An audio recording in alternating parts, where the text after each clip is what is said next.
Parturition, or the action of giving birth to young or childbirth. Parturition comes from the Latin word parturire, to be ready to bear young, or related to partus or parire, which means to produce. Parturition is a process by which the fetus or membranes and placenta are expelled from the uterus, or also called the labor. Mayroong 3 stages ang parturition. First is yung the cervix relax, causing it to dilate and thin out. Dito yung tinatawag na labor, or yung pagsimula ng pananakit at pag-open ng cervix nung nanay. Pangalawa is yung uterine contraction, increase in strength, and the infant is delivered. Dito na yung mas tumindi yung contraction at lumabas na yung baby. Then sa last is yung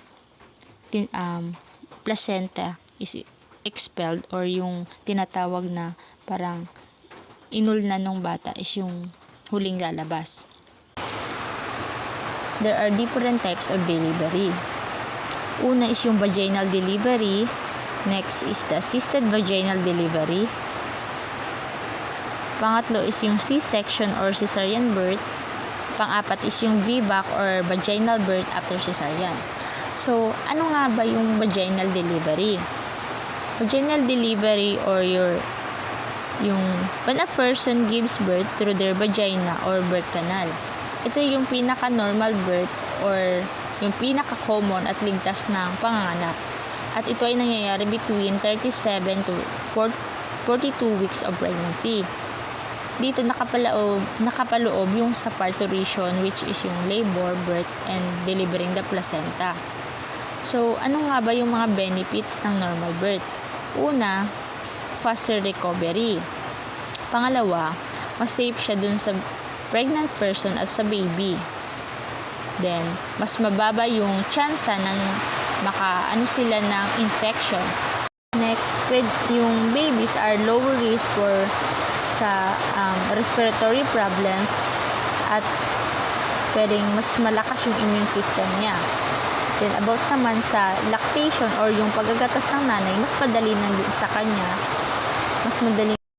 Then, mas easy sa kanya yung magpadede sa bata. Then, meron din tinatawag na spontaneous vaginal delivery at induced vaginal delivery. Sa spontaneous vaginal delivery, ito yung nangyayari on its own without labor-inducing drugs.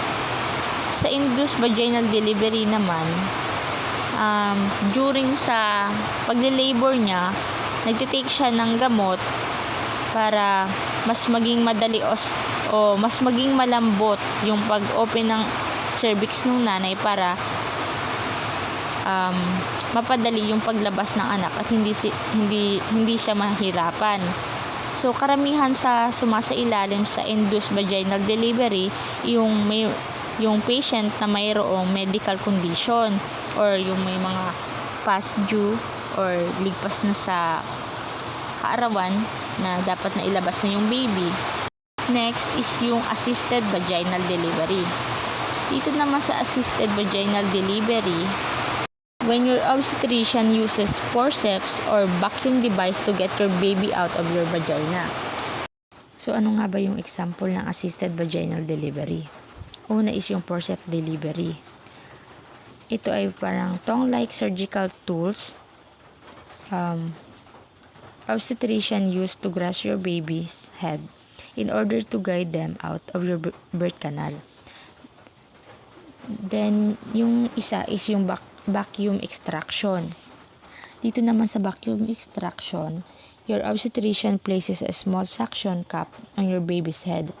The cup is attached to a pump that pulls on your baby while you push. Ito yung ginagamit nung obstetrician para mas madaling mapalabas yung bata while nagpupush yung nanay. Next is yung cesarean delivery. Cesarean delivery or C-section, ito yung dinideliver yung bata through surgical delivery. It's either planned or unplanned. Pwede kang mamili or yung patient is pwedeng mamili. Ginagawa yung planned cesarean kapag yung nanay is nagkaroon na ng previous C-section delivery or cesarean section. Then, pwede ding alam nila na kambal yung anak or malaki yung baby or pwede ding breech baby or yung baliktad. Kumbaga, dapat yung ulo yung nakatutok sa may puwerta, yung breech baby is yung paa niya yung nauuna, yung nakatutok. So, mahihirapan yun. Kaya, karamihan dito sa planned cesarean is ganun yung nangyayari pag ganitong situation na. So, ang kagandahan sa planned cesarean is pwedeng mamili yung patient or your mother kung anong date niya gusto i-deliver yung baby. Sa unplanned cesarean delivery naman, kapag ito na yung talagang araw na inantay nung nanay yung mismong arawan ng panganganak niya, kaso hindi niya kinakaya ng normal birth. So, magdidesisyon na yung mga obstetrician na ipaalam dun sa parents, yung sa asawa or dun sa patient na kailangan ng sumailalim sa unplanned cesarean. Then, kapag nakakita sila ng sign ng fetal distress or yung sa pagle-labor ay hindi na nagpo-progress or nagdudugo na or masyado nang marami yung pagdurugo, so kailangan na talaga itong unplanned cesarean. So, ano nga ba yung mga pwedeng apekto ng cesarean? Unang-una, pwede silang makakuha ng infection. Pangalawa is yung maraming dugo ang mawawala.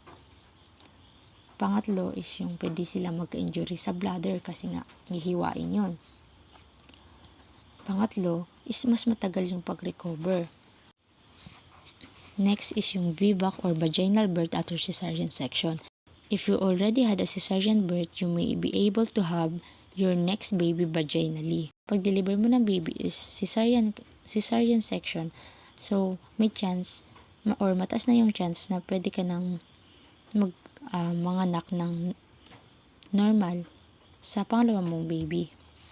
Then, addition din dun sa C-section or sa cesarean is hanggang 3 beses lang pwedeng i-cesarean ang nanay. Ginagawa kapag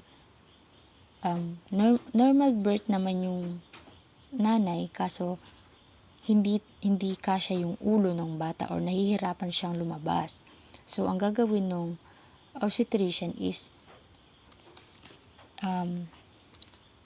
gugupitin nila yung puwerta ng nanay para mas lumawak yung dadaanan ng baby.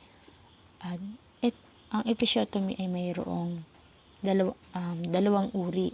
It's either midline or yung gugupitin pababa. Then, yung isa is yung medyo lateral o yung pahilang para mas madali yung paglabas ng baby. Next is yung amniotomy. Dito naman sa amniotomy, ito yung breaking your bag of water. Ito naman yung ginagawa nila para mas madali yung paglabas ng bata or mas matulungan yung nanay na mas maginhawa, mabawasan yung sakit nung pagle-labor niya. So, kung mayroon silang napapansin na pwedeng makaapekto dun sa baby tulad ng meconium or greenish brown substance, ito yung tinatawag na first poop ng baby. So, kailangan na nilang basagin or butasin yung nakakover dun sa baby para hindi, kasi pwedeng makain ng baby yung maka-apekto dun sa baby at dun sa nanay. So, after nilang mabutas yun, dapat nakaabang na yung mga magpapaanak na dapat mailabas na yung baby para maiwasan yung infection sa mother at saka sa baby. Next naman is yung labor and delivery terminologies. Fetal monitoring is a process of watching your baby's heart rate during labor. This can be external or internal. Knowing your baby is handling labor helps your pregnancy care provider decide if labor can continue or if delivery is necessary. So, dito ito yung ginagawa sa pag-monitor sa baby.